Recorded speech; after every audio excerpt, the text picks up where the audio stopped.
संसद में मानसून सत्र में बुधवार को केंद्रीय गृह मंत्री अमित शाह और एनसीपी सांसद सुप्रिया सूले के बीच तीखी नोकझोंक देखने को मिली। लोकसभा में अविश्वास प्रस्ताव पर चर्चा के दौरान अमित शाह ने सुप्रिया सूले के मंगलवार के बयान पर पलटवार किया, जिसके बाद दोनों में बहस हो गई। अमित शाह ने कहा कि सुप्रिया सूले ने सदन में कहा था कि महाराष्ट्र में हमने उनकी सरकार गिरा दी। मैं उनसे कहना चाहूंगा कि महाराष्ट्र में सबसे पहली सरकार शरद पवार ने गिराई थी। बसंत दादा पाटिल की सरकार गिराकर शरद पवार भारतीय जनसंघ के समर्थन से मुख्यमंत्री बने थे। शरद पवार ने खुद पहली सरकार गिराई और अब ये कहते हैं कि हमने इनकी सरकार गिरा दी। इस पर सुप्रिया सूले ने भी जवाब दिया, जिसके बाद उनके और अमित शाह के बीच बहस शुरू हो गई। इससे पहले मंगलवार को भी लोकसभा में महाराष्ट्र की राजनीति को लेकर हंगामा हुआ था।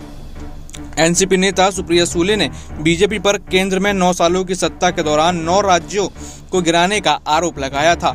बारामती से लोकसभा सदस्य सुप्रिया सूले ने कहा कि बीजेपी ने पिछले 9 वर्षों में 9 राज्यों की सरकारों अरुणाचल, उत्तराखंड, मणिपुर, मेघालय, कर्नाटक, गोवा, मध्य प्रदेश, पुडुचेरी और महाराष्ट्र को गिराया है।